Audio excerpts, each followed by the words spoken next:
Hello student, আন এটা নতুন ভিডিঅ'ৰ সৈতে তোমালোক সকলোকে মোৰ চেনেললৈ ওয়েলকাম জনাইছো আৰু আজিৰ এই ভিডিঅ'টোত মই ক্লাছ 10 ৰ ষ্টুডেণ্টসকলৰ বাবে ফাৰ্ষ্ট ইউনিট টেষ্টৰ প্ৰিভিয়াছ ইয়াৰ এখন জেনেৰেল সায়েন্সৰ কোৱেশ্চন পেপাৰ আগবঢ়াইছো যেহেতু তোমালোকৰ খুব সোনকালে ফাৰ্ষ্ট ইউনিট টেষ্ট আৰম্ভ হ'ব এই মাহতে so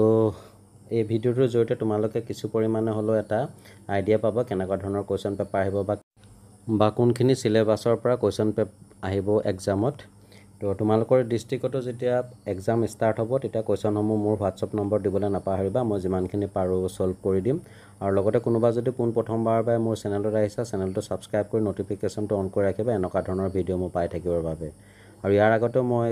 social science English Assamese আৰু ম্যাথছৰ কোৱেশ্চন পেপাৰ আগবঢ়াইছো ফাৰ্ষ্ট ইউনিট টেষ্টৰ যদি তোমালোকে চোৱা নাই ভিডিঅ' মই চাই লবা মই ডেসক্ৰিপচনত লিংক দি দিম তো আহাচোন তেতিয়াহ'লে আমি কোৱেশ্চন পেপাৰখন ডিসকাস কৰো তো কোৱেশ্চন নম্বৰ 1 দিছে পাৰমাণৱিক আকাৰৰ হ্ৰাসৰ ক্ৰম হয় ইয়াত আমাক চাৰিটা অপচন দি দিছে অপচনসমূহ যদি আমি চাওঁ ইয়াৰ ভিতৰত শুদ্ধ অপচনটো হ'ব option B sodium greater than magnesium greater than aluminium greater than silicon ইয়াত যেটো হ্ৰাসৰ কথা কৈছে গতিকে ডাঙৰৰ পৰা সৰুলৈ যাব গতিকে আমি গ্ৰেটাৰ দেনৰ ওপৰত বেছি গুৰুত্ব দিব লাগিব তেনৱে 2 নম্বৰটোত এটা কোৱেশ্চন দিছে এটা মৌল Xৰ ইলেক্ট্ৰনৰ বিন্যাস 2882 ইয়াৰ অৰ্থ হ'ল যে মৌলটো ইয়াত পৰমাণুটোৰ যেহেতু ইলেক্ট্ৰনীয় বিন্যাস দিছে 2882 অৰ্থাৎ ইয়াৰ পাৰমাণৱিক ভৰ হ'ব 20 গতিকে এটো হ'ব ক্যালসিয়াম আৰু এটো থাকে চতুৰ্থ পৰ্যায়ৰ দ্বিতীয় বৰ্গত গতিকে ইয়াত শুদ্ধ অপচনটো হ'ব অপচন সি আপোনালোকৰ পাঠ্যপুথিৰ চেপ্টাৰ নম্বৰ 5ত যিখন আধুনিক পৰ্যায়বৃত্ত তালিকা দিছে মডাৰ্ন পিৰিয়ডিক টেবুল এখন ভালকৈ চাবা ইয়াৰ পৰা বিভিন্ন কোৱেশ্চন এনে ধৰণৰ আহি থাকে নেক্সট কোৱেশ্চন নম্বৰ 3 দিছে একা এলুমিনিয়ামে কেনে ধৰণৰ অক্সাইড গঠন কৰিব option A EO3 B E3O2 C E2O3 D EO তো ইয়াত আমাক যি চাৰিটা অপচন দি দিছে তাৰ ভিতৰত শুদ্ধ অপচনটো হ'ব option C E2O3 next question number 4ত দিছে তলত দিয়া কোনকেইটা মৌল ধাতৱীয় ধৰ্মৰ ঊৰ্ধ্বক্ৰমত সজোৱা হৈছে তো ইয়াত যদি অপচনসমূহ ভালদৰে পৰ্যালোচনা কৰো ইয়াৰ ভিতৰত ধাতৱীয় ধৰ্মৰ ঊৰ্ধ্বক্ৰমত সজোৱা শুদ্ধ অপচনটো হ'ব option A BE barium Mg অৰ্থাৎ ম্যাগনেছিয়াম Ca ক্যালসিয়াম তো ইয়াত শুদ্ধ অপচনটো হ'ব অপচন এ আপোনালোকে বাৰু ইয়াত এটা কথা মন কৰিছানে ইয়াত যিখিনি কোৱেশ্চন দিছে এইখিনি চেপ্টাৰ নম্বৰ 5ৰ পৰা দিছে যিখিনি আমাৰ ফাৰ্ষ্ট ইউনিট টেষ্টৰ সিলেবাছত নাছিলে তো কেতিয়াবা এনেকে ধৰণে সিলেবাছৰ আউটৰ পৰা কোৱেশ্চন আহিও যায় কোনো ডিস্ট্ৰিক্টত আৰু হে হিচাপে আমি নিজকে প্ৰিপাৰেচন কৰিব লাগিব নেক্সট কোৱেশ্চন নম্বৰ 5 ইয়াত এটা আমাক উক্তি দিছে এছাৰচন দিছে নাইট্ৰজেনৰ অক্সাইডৰ সংকেত N2O5 আৰু H2O হাইড্ৰজেনৰ অক্সাইড এই উক্তিটো সত্য হয় শুদ্ধ হয় আৰু যুক্তি যেটো ৰিজনটো দিছে N2O5 এটা আম্লিক অক্সাইড আৰু H2 এটা প্ৰথম অক্সাইড এই উক্তিটো সত্য হয় কিন্তু ইয়াৰ ওপৰত যেটো মানে এই যুক্তিটো সত্য হয় যদি ইয়াৰ ওপৰত যেটো উক্তি দিছে তাৰ লগত ইয়াৰ বিশেষ সম্পৰ্ক নাই গতিকে ইয়াত দিয়া অপচনৰ ভিতৰত শুদ্ধ অপচনটো হ'ব অপচন বি উক্তি আৰু যুক্তি আৰ দুইটাই শুদ্ধ কিন্তু যুক্তিটো উক্তিৰ শুদ্ধ ব্যাখ্যা নহয় এটা অৰ্থাৎ কাৰেক্ট এক্সপ্লেনেশ্যন নহয় নেক্সট কোৱেশ্চন নম্বৰ 6ত দিছে তিনিটা মৌল x y আৰু z এটা ডবাৰেনৰ ট্ৰায়াড গঠন কৰিছে যদি x আৰু y ৰ পাৰমাণৱিক ভৰ ক্ৰমে 14 আৰু 46 হয় তেন্তে z ৰ পাৰমাণৱিক ভৰ কিমান হ'ব অপচন এ 48 b 78 c 26 d 36 তো ইয়াত দিয়া অপচনসমূহৰ ভিতৰত আমাৰ শুদ্ধ অপচনটো হ'ব option B 78 next question number 7 দিছে তৃতীয় কক্ষত থকা সৰ্বোচ্চ ইলেক্ট্ৰনৰ সংখ্যা হ'ব option A 18 b 8 c 6 d 12 তো একেবাৰে সিম্পল তোমালোকে জানা ইয়াত শুদ্ধ অপচনটো হ'ব অপচন এ 18 যেটো প্ৰথম কক্ষত দুটা থাকে দ্বিতীয় কক্ষ তৃতীয় কক্ষ সবতে 8টা থাকে গতিকে 2 8 10 10 8 18 হ'ব ইয়াত শুদ্ধ অপচন হ'ব অপচন এ নেক্সট কোৱেশ্চন নম্বৰ 8ত দিছে মুখ্য ফোকাছৰ মাজেদি যোৱা পোহৰ ৰশ্মি এডাল উত্তল লেন্সত প্ৰতিহৰণৰ পাছত তো ইয়াত আমাক যি চাৰিটা অপচন দি দিছে তাৰ ভিতৰত শুদ্ধ অপচনটো হ'ব অপচন বি মুখ্য অক্ষৰ সমান্তৰাল হৈ ওলাই আহিব নেক্সট কোৱেশ্চন নম্বৰ 9ত দিছে যদি f1 আৰু f2 দুখন লেন্সৰ ফোকাছ দৈৰ্ঘ্য হয় তেন্তে যৌগিক লেন্সখনৰ ফোকাছ দৈৰ্ঘ্যৰ সম্বন্ধটো হ'ব তো ইয়াত আমাক যি ABCD চাৰিটা অপচন দি দিছে তাৰ ভিতৰত শুদ্ধ অপচনটো হ'ব option B f1 * f2 divided by f1 plus f2 next আহিলে কোৱেশ্চন নম্বৰ 10 তলত কিছুমান দ্ৰব্যাত্মক মাধ্যমৰ পৰম প্ৰতিহৰণাংকৰ মান দিয়া আছে য'ত হীৰাৰ দিছে 2.42 কেৰাচিন 1.44 ৰুবি 1.71 বেনজিন 1.50 মাধ্যম কেইটাৰ বাবে পোহৰৰ দ্ৰুতিৰ ঊৰ্ধ্বক্ৰমটো হ'ব ইয়াত যেটো মাধ্যমৰ প্ৰতিহৰণাংকৰ মান আটাইতকৈ বেছি তাত পোহৰৰ দ্ৰুতিৰ হ্ৰাস পাব গতিকে আমি ডিসেন্ডিং ক্ৰমত যাব লাগিব তো ইয়াত আমি দেখা পাইছো যে হীৰাৰ প্ৰতিহৰণাংক আটাইতকৈ বেছি তাৰ পিছতে আছে নেক্সট ৰুবি 1.71 তাৰ পিছতে আছে বেনজিন 1.50 আৰু হেকত কেৰাচিন 1.44 গতিকে ইয়াত শুদ্ধ অপচনটো হ'ব অপচন ডি হীৰা greater than ruby greater than benzene greater than kerosene next question number 11ত দিছে এখন অপহাৰী লেন্সৰ প্ৰকাশ দৈৰ্ঘ্য 0.10 এম লেন্সখনৰ ক্ষমতা হ'ব ইয়াত লেন্সখন যেহেতু অপহাৰী বুলি কৈছে গতিকে এখন অবতাল লেন্স হ'ব গতিকে এফৰ ভ্যালুটো ইয়াত মাইনাস হ'ব আৰু লেন্সৰ ক্ষমতাৰ ভ্যালুটো আসলে p is equal to 1/f হেমতে আমি বহাই দিলো তো 1/-0.10 এটা আমি দুটা শূন্য উঠাই দিলো ওপৰত 100 দি ইনটু কৰি দিব লাগিব আৰু হেকত ইয়াৰ এনসাৰটো পালো লেন্সখনৰ ক্ষমতা পালো -10.0 ডি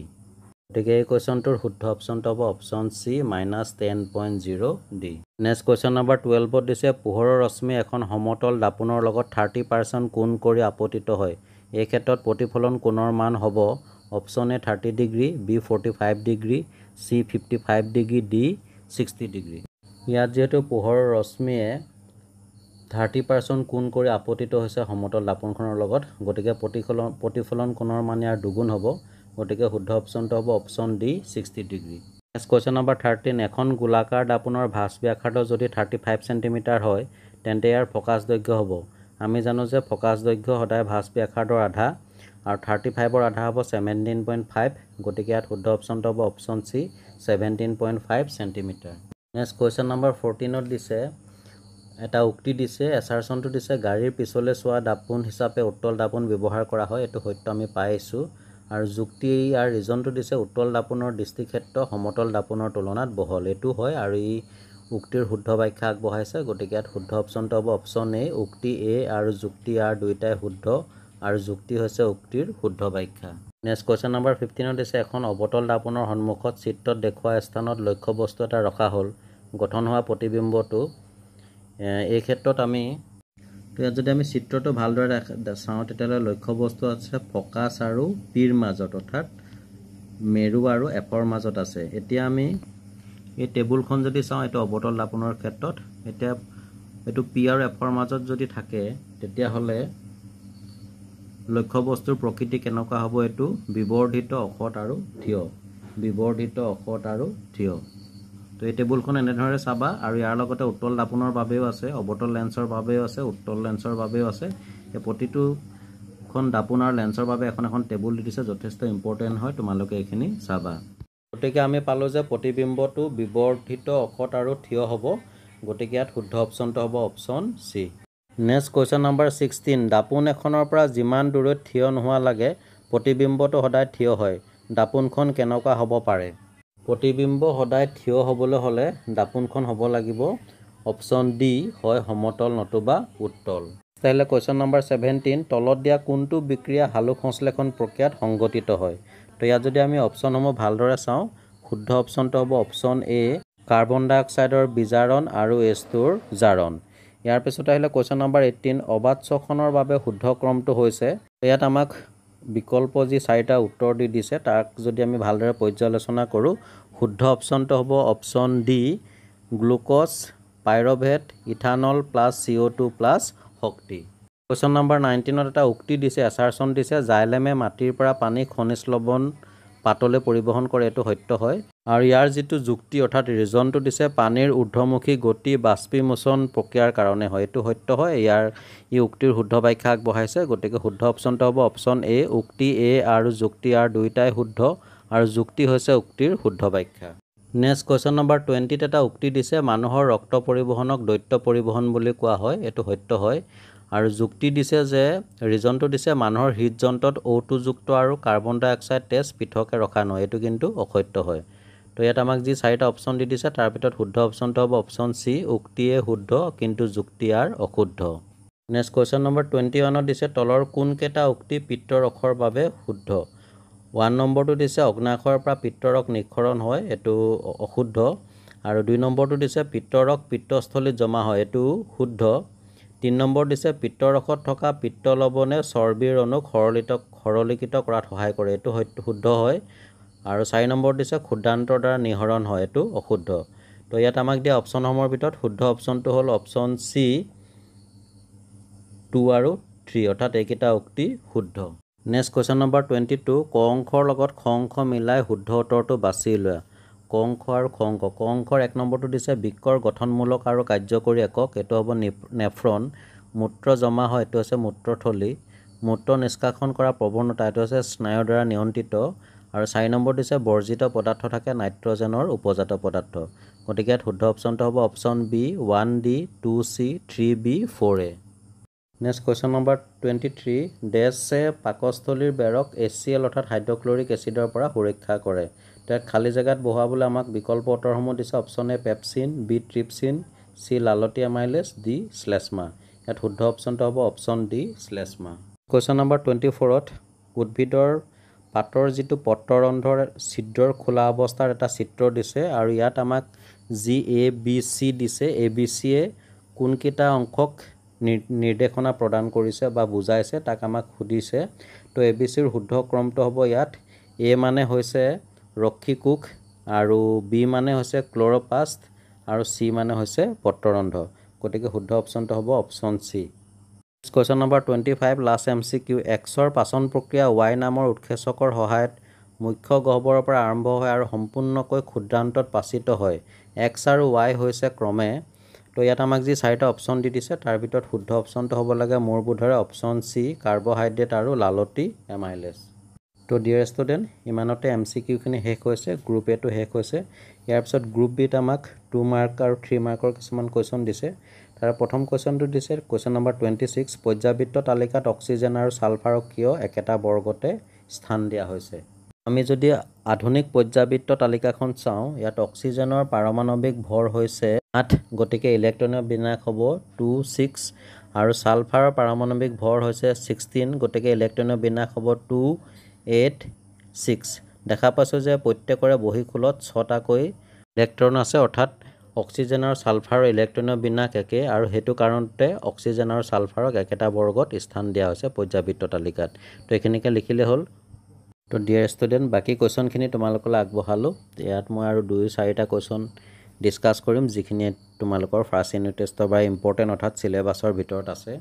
এবাৰ আমি কোৱেশ্চন নম্বৰ 31 লৈ অবতল দাপোনৰ কোনো অৱস্থানৰ বাবে হট ওলোটা আৰু বিবৰ্ধিত প্ৰতিবিম্ব পাবলৈ লক্ষ্য বস্তুৰ শুদ্ধ স্থান দৰ্শাই ৰশ্মি চিত্ৰ অংকন কৰা তো লক্ষ্য বস্তুৰ হট ওলোটা আৰু বিবৰ্ধিত প্ৰতিবিম্ব পাবলৈ হলে আমি লক্ষ্য বস্তুৰ স্থান ৰাখিব লাগিব সি আৰু এফৰ মাজত আৰু প্ৰতিবিম্বটো গঠন হ'ব অসীমত সিৰ পৰা আঁতৰত গতিকে এটুকে লৈ প্লানি তোমালোক এটা ৰশ্মি চিত্ৰ আঁকিবা একেবাৰে সিম্পল হয় নেক্সট আমি কোৱেশ্চন নম্বৰ 33 টো চাওঁ যদি লেন্সখনৰ সন্মুখত লক্ষ্য বস্তু যিকোনো স্থানত ৰখা হয় তেন্তে গঠন হোৱা প্ৰতিবিম্ব সদায় অখত থিয় আৰু সংকুচিত হয় লেন্সখনৰ প্ৰকৃতি কি হ'ব ইয়াত যেহেতু প্ৰতিবিম্ব সদায় অখত থিয় আৰু সংকুচিত বুলি কৈছে গতিকে লেন্সখনৰ প্ৰকৃতি হ'ব অবতল লেন্স আৰু তোমাৰ যুক্তি সাপেক্ষে এটা ৰশ্মি চিত্ৰ অংকন কৰা তোমালোকে এই চিত্ৰটো আঁকি দেখাব ইয়াত লক্ষ্য বস্তুৰ স্থান হ'ব অসীমত আৰু প্ৰতিবিম্ব গঠন হ'ব ফোকাস এফত তো এটো তোমালোকে ট্ৰাই কৰিবা তো ডিয়াৰ ষ্টুডেণ্ট বাকি কোৱেশ্চনখিনি তোমালোকে নিজে ট্ৰাই কৰিবা আৰু ইয়াৰ মাজত যদি কোনোটোৰ এনসাৰ কৰোতে কিবা অসুবিধা হয় তেতিয়াহ'লে কমেন্ট সেকশনত জনাবা মই লাগিলে বেলেগকৈ এটা ভিডিও বনাই তাৰ এনসাৰ বিলাক দিবলৈ চেষ্টা কৰিম তো আশা কৰো ভিডিওটো তোমালোকৰ বাবে নিশ্চয় হেল্পফুল হ'ব যদি তেনে ধৰণে বিবেচনা কৰিছা তোমালোকৰ ফ্ৰেণ্ড বিলাকলৈ শ্বেয়াৰ কৰিবা যাতে সকলোৱে ইয়াৰ পৰা উপকৃত হয় আৰু নতুনকৈ যদি কোনোবা আহিছা চেনেলটো সাবস্ক্ৰাইব কৰি নটিফিকেশনটো অন কৰি ৰবা এনেকুৱা ধৰণৰ ভিডিওসমূহ ৰেগুলাৰলি পাই থাকিবৰ বাবে তো চাই থাকিবা আৰবি লাৰ্ণ কাম এন্টাৰটেইনমেন্ট আন এটা ভিডিওত তোমালোকক পুনৰ লগ পাম আজিলৈ ধন্যবাদ